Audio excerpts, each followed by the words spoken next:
The grand dining hall of Kensington Palace stretched before them like a stage set for an elaborate performance. Crystal chandeliers cast warm light over the mahogany table that could seat 20, though tonight only 5 chairs were occupied. Queen Elizabeth sat at the head, her posture perfectly straight despite her 87 years. To her right, Prince William adjusted his tie nervously, while Catherine smoothed her navy dress with trembling fingers. Across from them, Prince Harry shifted uncomfortably in his chair, his usual easy smile replaced by tense concentration. At the far end, Prince Charles cleared his throat softly, the sound echoing in the vast room. This was no ordinary family dinner. The palace staff had been dismissed early, the doors closed to all but immediate family. Even the usual array of footmen had been reduced to one discreet server who moved like a ghost between the kitchen and dining room. The weight of unspoken words hung heavy in the air, and each family member knew that tonight would change everything.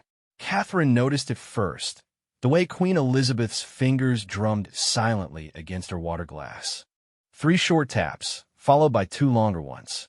To anyone else, it would seem like an absent-minded gesture from an elderly woman. But Catherine had spent years learning the intricate language of royal protocol, and she recognized this pattern. It was a signal she had seen before during particularly tense state dinners when difficult conversations needed to begin. The Queen's eyes met Catherine's across the table, and there was something almost maternal in her gaze. Elizabeth had always admired her granddaughter-in-law's intelligence and grace under pressure.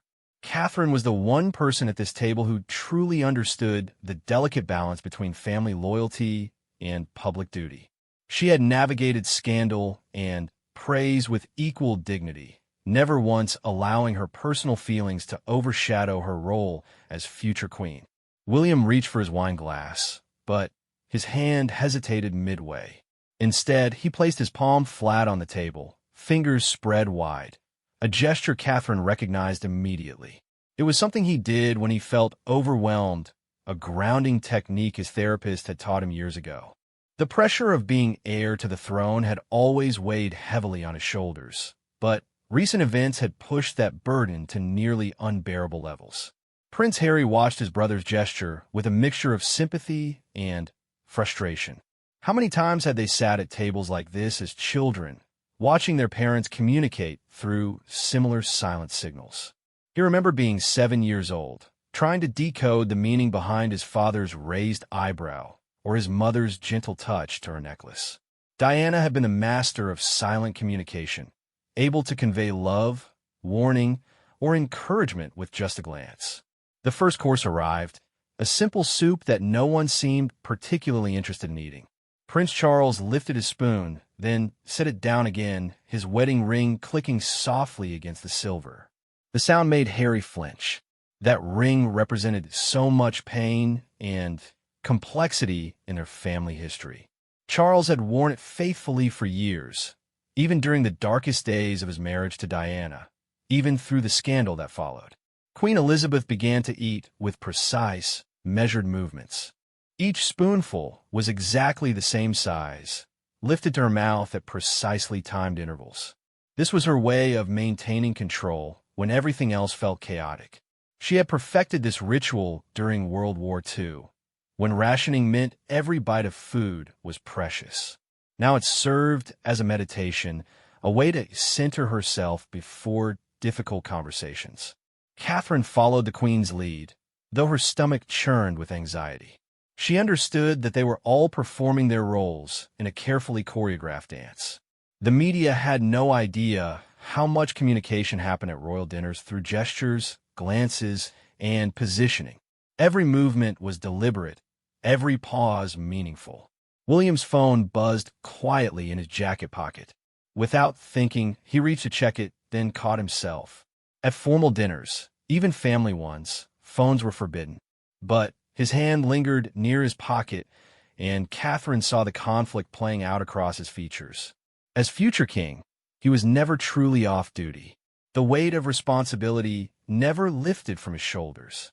Prince Harry noticed his brother's struggle and did something unexpected. He picked up his water glass and held it toward William in what appeared to be a casual toast. But Catherine caught the subtle message. It was Harry's way of saying, "I see you, I understand." The brothers had developed their own language of support during their mother's death and its aftermath. The second course was presented with theatrical precision. Roasted lamb, with seasonal vegetables arranged like a work of art.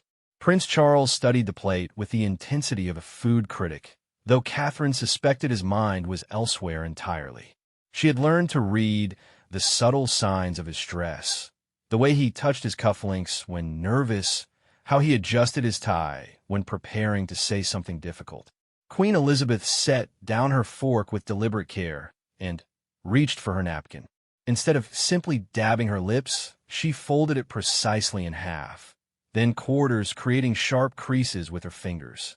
This was a signal Catherine had seen before. The Queen was preparing to speak about something significant. The room seemed to hold its breath. But instead of words, Elizabeth simply nodded toward the painting that dominated the far wall, a portrait of Queen Victoria surrounded by her children and grandchildren. The message was clear to anyone who understood royal history. Family unity was paramount, regardless of personal differences or public pressure. Harry's jaw tightened as he followed his grandmother's gaze. He knew that portrait well. It had hung in various royal residences throughout his childhood. Queen Victoria had ruled during a time of tremendous change and challenge, yet she had managed to keep her large, complex family relatively unified. The comparison was not lost on him. Catherine watched the interplay of emotions across Harry's face and felt a deep sadness. She had grown genuinely fond of her brother-in-law over the years. His warmth and humor had been a bright spot in the often formal world of royal protocol. But recent events had created cracks in the family foundation that seemed impossible to repair. William finally spoke, though his words were carefully neutral. "The lamb is excellent tonight." It was such an ordinary comment, yet Catherine heard layers of meaning beneath it. He was acknowledging the effort that had gone into this dinner, the attempt to maintain normalcy in an increasingly abnormal situation. Prince Charles smiled for the first time that evening, though it didn't reach his eyes. "The chef has outdone himself," he agreed, playing along with the fiction that this was simply a pleasant family meal. But his fingers drummed silently against his thigh, a nervous habit he had developed during his own difficult years in the public eye. The conversation continued in this careful, coded manner throughout the main course. They discussed the weather, upcoming engagements, and trivial palace gossip. But underneath the polite words, a more complex conversation was taking place through glances, gestures, and meaningful silences. As the evening progressed, Catherine began to understand the true purpose of this dinner. It wasn't about confronting problems directly or forcing difficult conversations. Instead, it was about reaffirming their fundamental connection as a family, despite the challenges that threatened to tear them apart. The silent language they shared was more honest than words could ever be. When a final course was cleared away and coffee was served, Queen Elizabeth stood slowly from her chair. This was the signal that the formal portion of the evening was ending, but Catherine sensed that the real conversation was just beginning. The Queen's expression had softened slightly, revealing glimpses of the grandmother beneath the monarch. The 5 family members moved to the adjacent sitting room, where comfortable chairs were arranged in a circle rather than the hierarchical positioning of the dining table. This change in setting signaled a shift from formal protocol to genuine family discussion, though Catherine knew that even here, every gesture would carry weight. As they settled into their chairs, Catherine noticed that each person unconsciously chose a position that reflected their role in the family dynamic. The Queen took the chair that commanded the best view of the room. Charles positioned himself slightly apart, as if ready to mediate between different viewpoints. William sat close to his grandmother, showing his allegiance to tradition and duty. Harry chose a chair near the window, perhaps unconsciously seeking an escape route. Catherine selected her seat carefully, positioning herself where she could observe everyone while remaining neutral territory. Over the years, she had learned that her role often involved being a bridge between different family members, translating unspoken concerns and helping to maintain family harmony. The silence stretched between them, filled with the weight of unspoken truths and difficult decisions that lay ahead. But Catherine sensed that they had already communicated more in this one evening of silent gestures than they had in months of formal meetings and tense phone calls. Queen Elizabeth reached for her handbag, a signal that always preceded important announcements. But instead of speaking, she simply looked at each family member in turn, her gaze lingering longest on Harry. In that look, Catherine saw decades of love, disappointment, hope, and resignation. It was the expression of a matriarch who understood that sometimes love means letting go. The evening was far from over, and Catherine knew that the most challenging conversations still lay ahead. But as she sat surrounded by this complicated, loving, difficult family, she felt a deep appreciation for the intricate ways they had learned to communicate with each other. In a world where their every public word was scrutinized and analyzed, these private moments of silent understanding were precious gifts. The fire crackled in the fireplace, casting dancing shadows across their faces and setting the stage for whatever revelations the night would bring. Catherine straightened her shoulders and prepared herself for the conversations that would follow, knowing that the future of the monarchy and this family might well be decided by what was said and left unsaid in the hours to come. The sitting room felt smaller now, despite its grand proportions and high ceilings adorned with centuries-old moldings. Prince Harry stared into the fire, watching flames dance around carefully arranged logs that would burn for exactly the right amount of time. Even the palace fires were choreographed for perfection. His fingers traced patterns on the arm of his chair, a nervous habit that reminded Catherine of his mother. Diana had done the same thing during particularly stressful public appearances. Queen Elizabeth opened her handbag with deliberate slowness, the soft click of the clasp echoing in the quiet room. Instead of retrieving anything, she simply rearranged the contents, a ritual Catherine had observed many times before. It was the Queen's way of buying time to organize her thoughts before difficult conversations. The bag contained her usual items: reading glasses, a small diary, mints, and a silver pen that had been a gift from Prince Philip decades ago. "Granny," Harry said softly, the childhood nickname sounding strange in the formal setting. It was the first time anyone had broken the careful protocol of the evening, and Catherine felt the atmosphere shift immediately. Queen Elizabeth's expression softened almost imperceptibly, a change so subtle that only family members would notice. William turned sharply toward his brother, and Catherine caught the flash of something like panic in his eyes. They had agreed beforehand to let their grandmother lead this conversation, to follow her cues and respect her timing. Harry's interruption threatened to disrupt the careful balance they had all worked to maintain. But the Queen simply nodded, a gesture that gave Harry permission to continue while gently reminding everyone else to remain patient. It was a masterclass in nonverbal leadership, the kind of subtle communication that had served her well through decades of delicate diplomatic situations. "I know why we're here," Harry continued, his voice barely above a whisper. "And I know what you're all thinking." He looked directly at his father, then at William, his expression a mixture of defiance and vulnerability that broke Catherine's heart. She had watched these two brothers grow apart over the years, their different approaches to royal duty creating an increasingly wide gulf between them. Prince Charles shifted in his chair, crossing and uncrossing his legs, a sign of deep discomfort that Catherine had learned to recognize. He was caught between his role as father and his duty as future king, torn between wanting to support both of his sons and needing to protect the institution they all served. Catherine found herself thinking about her own children, sleeping peacefully in their beds upstairs.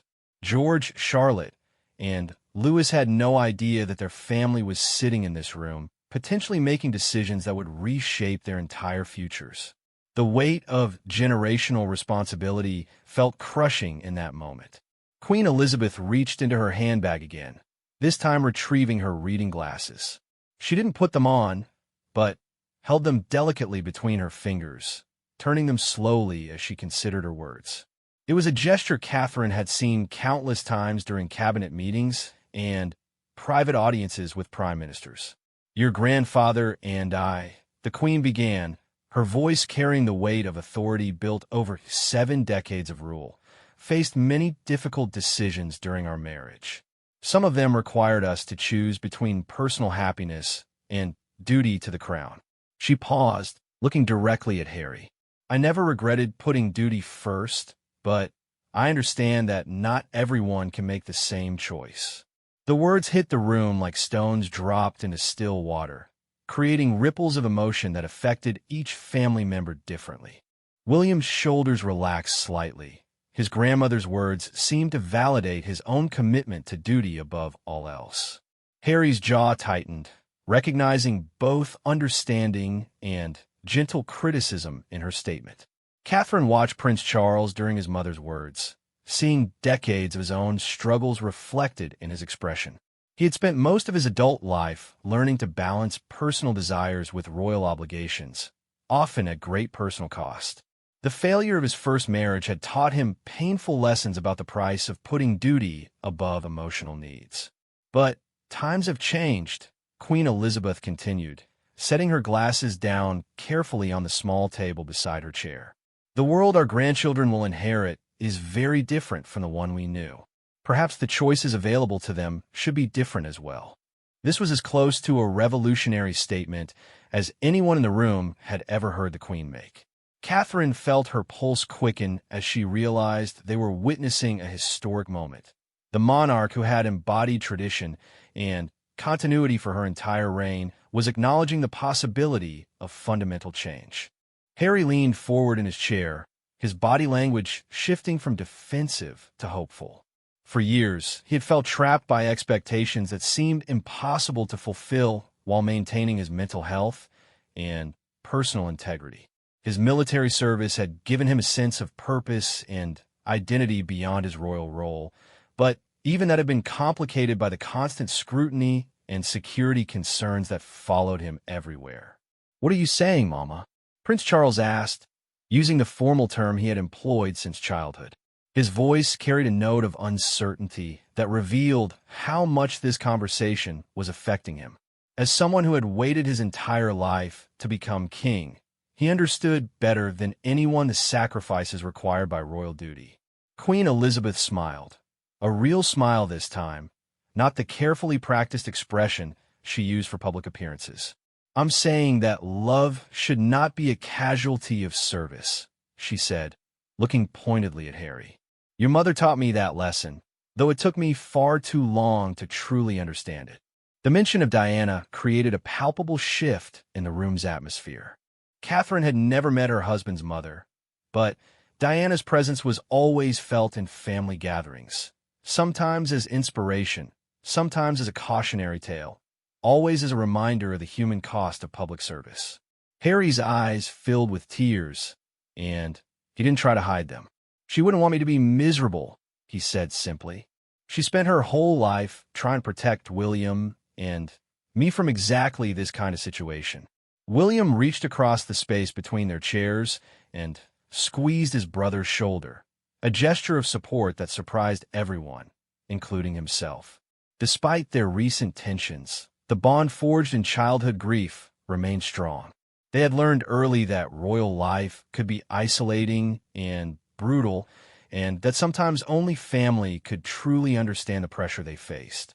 Catherine felt tears threatening her own composure as she watched the brothers reconnect, if only for a moment.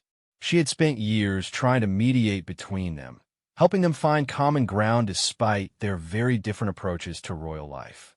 William threw himself into duty with fierce determination, while Harry had always struggled against the constraints of protocol and tradition. Queen Elizabeth retrieved a small photograph from her handbag, something Catherine had never seen her do before. The picture was clearly old, its edges softened by decades of handling.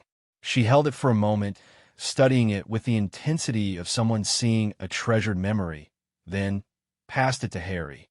"This was taken the day your mother agreed to marry your father," she said quietly. "Look at her face. She was radiant with hope and possibility. I don't want any of my grandchildren to lose that light because they feel trapped by circumstances beyond their control." Harry studied the photograph, and Catherine could see his mother's influence in his expression. Diana had possessed an emotional intelligence and empathy that made her uniquely suited for certain aspects of royal life, even as other elements nearly destroyed her. Harry had inherited those same qualities, which made his current situation particularly painful to witness. Prince Charles stood and moved to the window, looking out at the palace gardens where his sons had played as children. "I made many mistakes as a young man," he said without turning around. "I let others dictate my choices, believing that duty required the complete sacrifice of personal happiness. I won't make that mistake with my sons." The declaration was stunning in its directness. Prince Charles had spent decades avoiding direct discussion of his personal struggles, maintaining the royal tradition of privacy above all else. But tonight, surrounded by family and facing the potential loss of his younger son, he was finally speaking with complete honesty. Catherine thought about her own journey into the royal family, remembering the years of preparation and training required to transform her from a middle-class university student into a future queen. The process had been challenging, but ultimately rewarding because it had been her choice. She couldn't imagine being born into these expectations, as William and Harry had been. "What does that mean, practically?" William asked, ever the pragmatist. "What are our options here?" His question revealed both his desire to support his brother and his need to understand the concrete implications of any decisions they might make.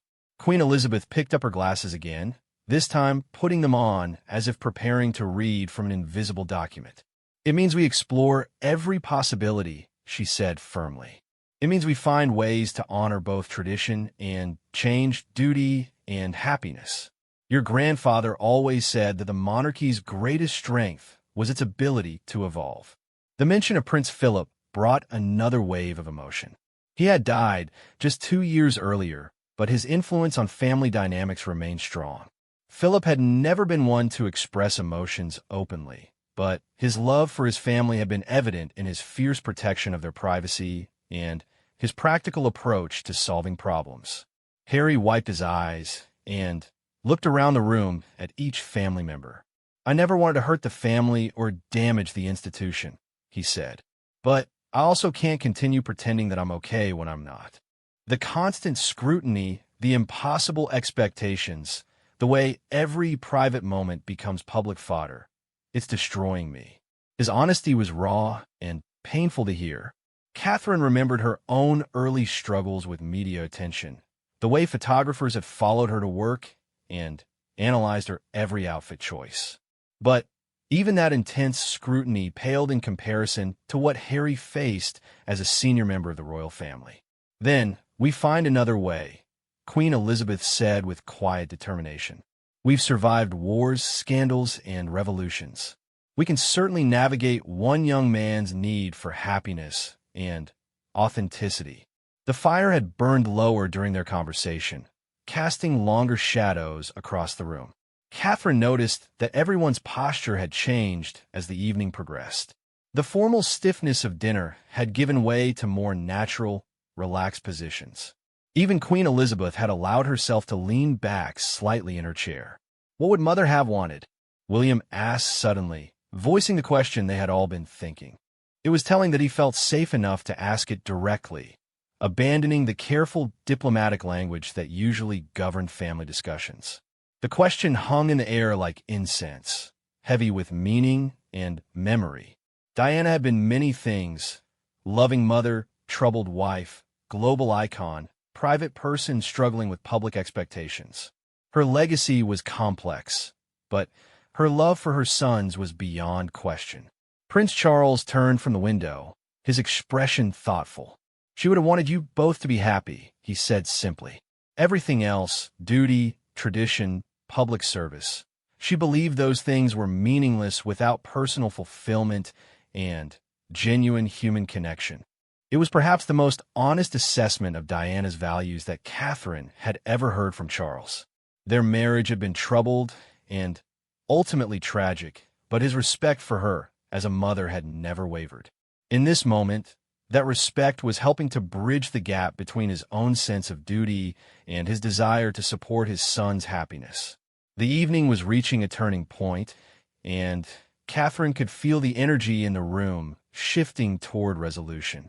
Not the kind of neat, tidy ending that fairy tales promised, but the messy, complicated, deeply human kind of understanding that real families achieved when they chose love over convenience.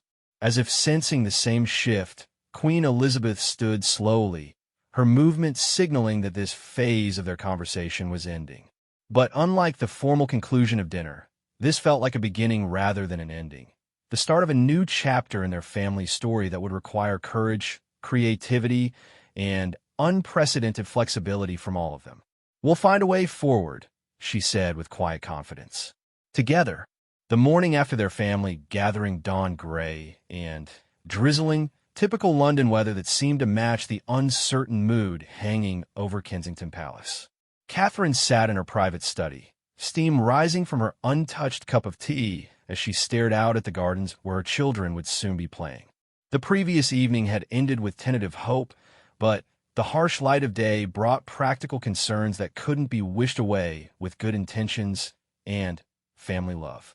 Her phone buzzed constantly with messages from private secretaries, palace officials, and courtiers who somehow sensed that significant discussions had taken place. The royal household operated on an intricate network of whispers and observations, where the smallest changes in routine or mood were noticed and analyzed. Catherine had learned to navigate this invisible web of palace politics, but moments like this reminded her how exhausting constant scrutiny could be. 3 floors above, Queen Elizabeth sat at her desk in her private apartments, surrounded by red boxes filled with state papers that required her attention. But for the first time in decades, she found herself unable to focus on affairs of state. Her mind kept returning to the previous evening's conversation and the weight of decisions that lay ahead. At 87, she had assumed her days of making revolutionary changes were behind her. Yet here she was, contemplating modifications to traditions that had governed the monarchy for centuries. The Queen reached for a particular drawer in her antique desk, one that contained personal correspondence rather than official documents. Inside was a letter from Prince Philip, written shortly before his death, in which he had urged her to prioritize family happiness over institutional rigidity. "The crown will survive adaptation," he had written in his familiar, direct style. "It won't survive the loss of humanity." Prince Charles had slept poorly, waking before dawn to pace the halls of Clarence House. His mind raced with possibilities and consequences, weighing his love for Harry against his responsibility to preserve the monarchy for future generations. As someone who had waited his entire life to become king, he understood the sacred nature of royal duty. But as a father who had watched his son struggle with depression and anxiety, he also understood the human cost of inflexible traditions. He found himself in his study, looking at photographs that traced his family's history across generations. Pictures of his grandmother, the Queen Mother, who had embodied duty and sacrifice. Images of his father, Prince Philip, who had given up his naval career and Greek titles to support the crown. Photos of Diana, radiant in their early marriage, before the pressures of royal life began to take their toll. And recent pictures of his sons, where Harry's increasing unhappiness was evident to anyone who knew how to look. Harry had barely slept at all. He sat in his modest apartment within Kensington Palace, typing and deleting messages to his wife, trying to find words to explain the evening's developments. How do you tell someone you love that your family might finally be ready to support the choice you've been afraid to make? How do you communicate hope when you become so accustomed to disappointment? The apartment felt simultaneously too large and too small, Too large because it emphasized his isolation within the royal bubble. Too small because it represented the limited space he had been given to build his own life. Every piece of furniture, every decoration, every personal item had to be approved by someone else. Even in his most private moments, he wasn't truly free. William had managed a few hours of sleep, but woke with the familiar weight of responsibility pressing down on his chest. As future king, every decision his family made would ultimately affect his reign.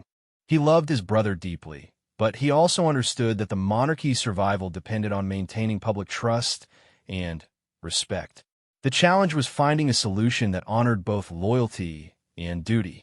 He joined Catherine in her study, moving quietly to avoid waking their children. They sat together in comfortable silence, two people who had learned to communicate as much through presence as through words. Their marriage had been tested by royal pressures, but it had emerged stronger because they had chosen to face challenges together rather than allowing them to drive them apart. "What do you think will happen?" Catherine asked quietly, voicing the question they were all grappling with. William reached for her hand, finding comfort in the simple gesture of connection. "I think," he said slowly, "that we're going to have to invent something entirely new. There's no precedent for what Harry needs, which means we'll have to create one." Meanwhile, in her private sitting room, Queen Elizabeth was making phone calls that would have shocked constitutional scholars around the world. She spoke quietly with the Prime Minister, the Archbishop of Canterbury, and senior palace officials, testing ideas and gauging reactions to hypothetical scenarios. Each conversation was carefully worded to avoid revealing specific plans, but Elizabeth was gathering information she would need to make informed decisions. The most difficult call was to the Commonwealth realms, countries that recognized her as their head of state. Any major changes to royal protocol required their consultation and approval. Elizabeth knew that some nations were already questioning the relevance of the monarchy in modern times. She had to balance family needs against the very real possibility of constitutional crises in multiple countries. By midday, the family had reconvened in a different setting, the Queen's private sitting room, where softer lighting and comfortable furniture created a more intimate atmosphere than the previous evening's formal dining room. This time, they were joined by Sir Edward Young, the Queen's private secretary, whose presence signaled that their discussion had moved from emotional processing to practical planning. Sir Edward had served the royal family for decades and had learned to maintain absolute discretion while offering frank advice about political realities. He understood that his role was to present options and consequences, not to make decisions for the family. But his expression was grave as he reviewed the documents spread across the coffee table. "The constitutional questions are complex," he began carefully, "but not insurmountable. We have precedents for modified roles within the royal family, though nothing exactly analogous to what we're considering." His words were measured, but Catherine detected underlying optimism in his tone. Queen Elizabeth listened intently, asking pointed questions that revealed her deep understanding of constitutional law and political implications. At 87, her mind remained sharp and focused, capable of grasping complex details while maintaining sight of larger strategic goals. Harry sat quietly during much of this discussion, overwhelmed by the realization that his personal struggle had become a constitutional matter requiring input from government officials and legal experts. The abstract concept of leaving royal life was becoming a concrete process with timelines, procedures, and formal documentation. "The key," Sir Edward continued, "is ensuring that any changes are seen as evolution rather than abandonment. The public needs to understand that this represents growth and adaptation, not rejection of royal values." His words emphasized the crucial importance of public perception in maintaining the monarchy's legitimacy. Catherine found herself thinking about the media storm that would inevitably follow any announcement. Royal reporters would dissect every detail, searching for signs of conflict or failure. The family would need to present a united front while honestly acknowledging the changes taking place. Prince Charles had remained largely silent during the constitutional discussion, but Now he leaned forward with intensity that caught everyone's attention. "What matters most," he said firmly, "is that we handle this with integrity. No lies, no cover stories, no attempts to manipulate public opinion. We tell the truth about why we're making these changes and what they mean for the future." His words revealed hard-won wisdom from decades of dealing with media scrutiny and public criticism. Charles had learned that honesty, while sometimes painful in the short term, ultimately served the royal family better than attempts at spin or misdirection. Queen Elizabeth nodded approvingly at her son's statement. Throughout her reign, she had maintained public trust primarily through consistency and reliability rather than popularity. The public might not always agree with royal decisions, but they respected the family's commitment to duty and service. "There's something else we need to discuss," Harry said quietly, his voice carrying a vulnerability that made Catherine's heart ache. "The security implications.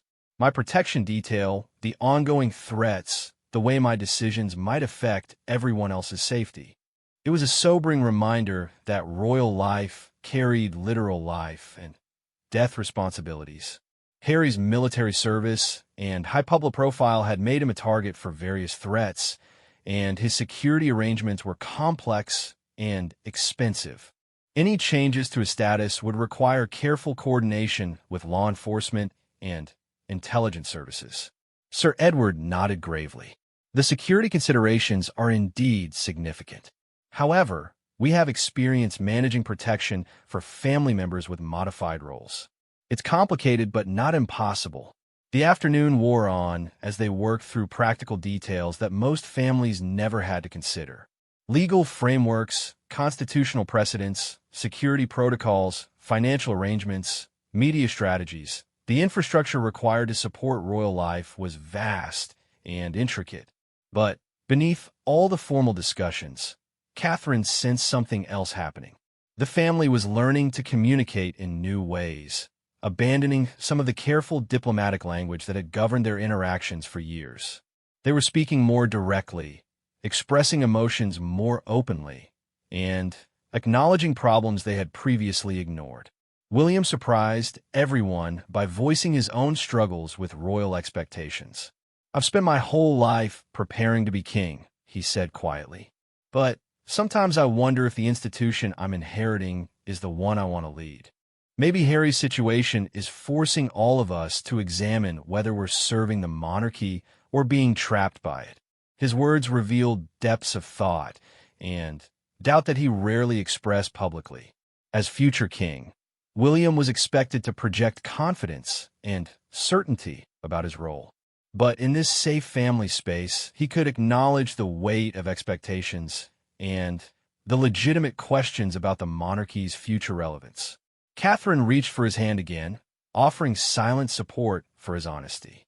She had watched him struggle with the balance between personal desires and public duty, had seen him wrestling with questions about how to modernize an ancient institution while preserving its essential character. Queen Elizabeth listened to her grandson's words with an expression of deep thoughtfulness. "Perhaps," she said slowly, "that's exactly what we need. Leaders who question rather than simply accept, who adapt rather than merely endure." The conversation continued as shadows lengthened outside the palace windows. They discussed possibilities that would have been unthinkable just days earlier, exploring ways to honor both tradition and change. It was exhausting work, both emotionally and intellectually, but Catherine sensed they were making genuine progress. As the day drew to a close, they had developed the outline of a plan that would require months of careful implementation. There would be formal announcements, legal procedures, public explanations, and countless details to manage. But for the first time in years, Harry looked genuinely hopeful about his future. "We're not just solving my problem," he said as the meeting concluded. "We're creating a template for future generations. Maybe someday, one of William's children will face similar struggles, and we'll have given them options that didn't exist before." It was a profound realization that their current crisis might ultimately strengthen the monarchy by making it more flexible and humane.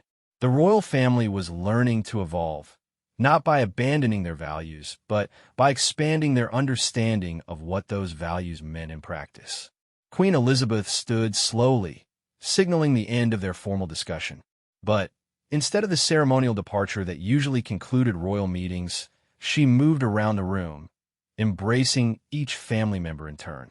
It was an unprecedented display of affection that acknowledged both the difficulty of their decisions and the love that made those decisions possible. That evening, Catherine found herself back in her study, but this time her tea remained warm as she focused on writing notes about the day's developments. Tomorrow would bring new challenges and more difficult conversations, but tonight she felt something she hadn't experienced in months: genuine optimism about her family's future. Outside her window, the palace gardens were shrouded in darkness, but she knew that spring flowers were already beginning to push through the soil, invisible but determined to bloom when their time came. It seemed like an appropriate metaphor for the changes taking root within their family: slow, sometimes invisible, but ultimately transformative. 6 months had passed since that pivotal evening in the palace sitting room, and the world had indeed changed in ways both subtle and profound. Catherine stood at the same window where she had watched her family's transformation begin, but now the view included something unprecedented: photographers and reporters positioned at respectful distances, covering not a crisis or a scandal, but a celebration of adaptation and growth. Today marked the official announcement of Harry's new role within the royal family, a position that honored both his need for independence and his continued connection to the institution that had shaped his entire life. The title Duke of Service had been created specifically for him, acknowledging his military background and charitable work while allowing him the freedom to live primarily outside the traditional royal bubble. The negotiations had been complex, involving constitutional lawyers, government officials, Commonwealth representatives, and security experts from 3 countries. But the final agreement represented something entirely new in royal history: a formal recognition that family members could serve the crown in innovative ways that honored both tradition and personal fulfillment. Queen Elizabeth sat in her study that morning, reviewing the speech she would deliver later that day. At 88, she had surprised even herself with her capacity for change and adaptation. The woman who had once believed that duty required the complete sacrifice of personal happiness was now advocating for a more humane interpretation of royal service. The speech in her hands contained phrases that would have been unthinkable at the beginning of her reign. She spoke of evolving traditions, compassionate service, and the importance of mental health and personal fulfillment in public life. These were not merely modern buzzwords, but fundamental shifts in how the monarchy understood its relationship with both its members and the public. Prince Charles had spent the morning in his garden at Highgrove, finding peace among the plants and flowers that had always been his refuge during times of stress. The upcoming announcement represented a vindication of his belief that the monarchy could modernize without losing its essential character. But more importantly, it meant that both of his sons would have paths forward that honored their unique strengths and needs. He thought about Diana often during this period, wondering what she would have made of these changes. Her approach to royal duty had been intuitive and emotional, emphasizing human connection over protocol. In many ways, the new arrangements reflected values she had tried to bring to the royal family during her lifetime. William had initially struggled with the changes, worried that they might weaken public support for the monarchy. But as he watched his brother's transformation over the past months, the return of Harry's natural humor and warmth, his renewed energy for charitable work, his obvious happiness, William began to see the wisdom in flexibility. The future king was learning that leadership sometimes meant creating new solutions rather than simply preserving old ones. His own approach to royal duty was evolving, incorporating lessons from both his grandmother's steady traditionalism and his brother's innovative thinking. Catherine had perhaps changed most of all during this period. The woman who had once worried constantly about perfect protocol and flawless public appearances had discovered a new confidence in authenticity. She had learned to trust her instincts about what the public needed from their royal family, and those instincts consistently pointed toward greater honesty and emotional accessibility. Her children had adapted to their uncle's new arrangement with the resilience that children often display in the face of adult complications. Prince George, now old enough to understand some of the complexities of royal life, had expressed pride in his family's ability to make new rules when the old ones don't work anymore. Harry himself was almost unrecognizable from the troubled young man who had sat in the palace sitting room 6 months earlier. The new arrangement had allowed him to relocate primarily to California while maintaining official duties and security arrangements that satisfied all parties. He traveled regularly between the United States and Britain, participating in royal engagements while also pursuing independent projects that reflected his personal passions. The Duke of Service title came with specific responsibilities, leading international youth development programs, serving as a patron for veterans organizations, and representing the crown at events related to mental health awareness. These roles played to Harry's strengths while allowing him to operate with unprecedented independence. The morning of the announcement, the royal family gathered once again in the same dining room where their journey had begun. But this time, the atmosphere was celebratory rather than tense. The careful choreography of formal dining had been replaced by something warmer and more natural, a family meal that happened to involve people who were also constitutional figures.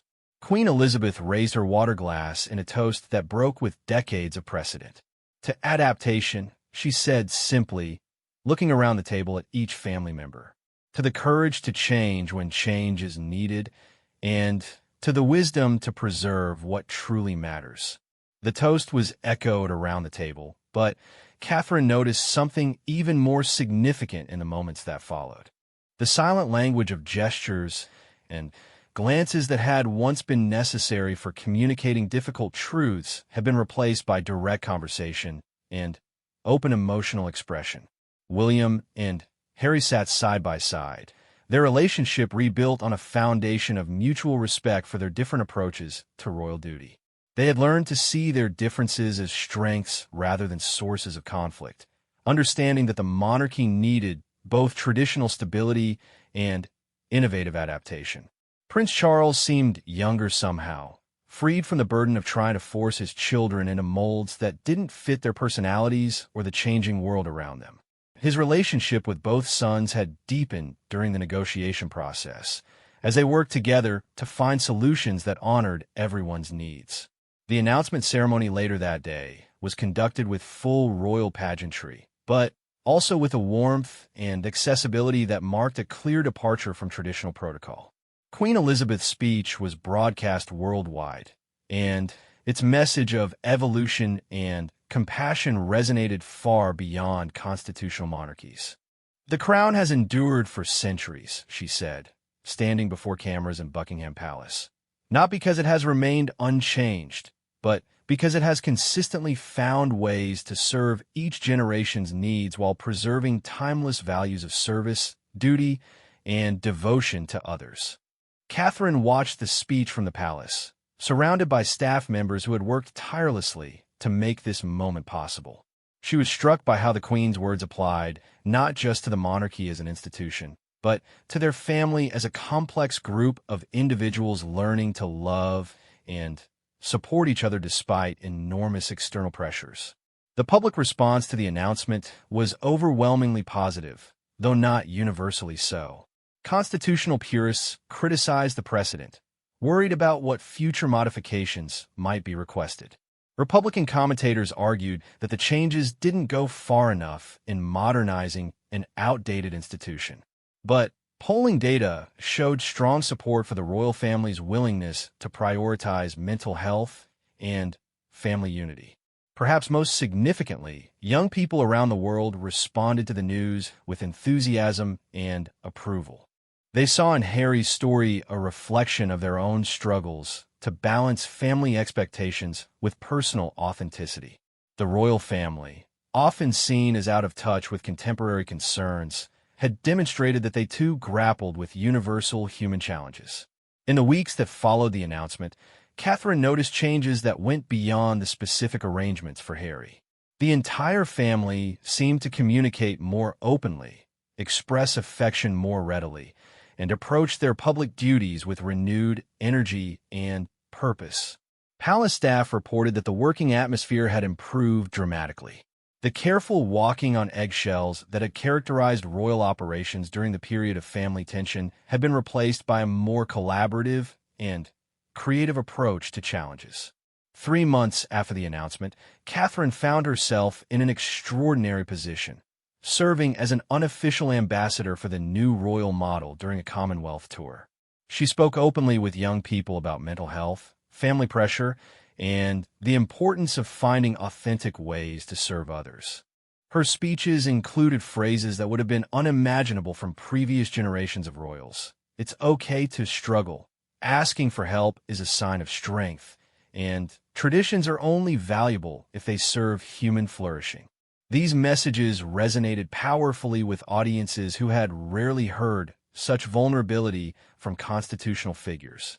William, meanwhile, was discovering that his own approach to future kingship had been enriched by his family's journey through crisis and transformation. He began incorporating elements of his brother's emotional intelligence and his wife's authentic communication style into his official engagements. The future king was learning to see his role not as the preservation of ancient traditions, but as the thoughtful evolution of those traditions to meet contemporary needs.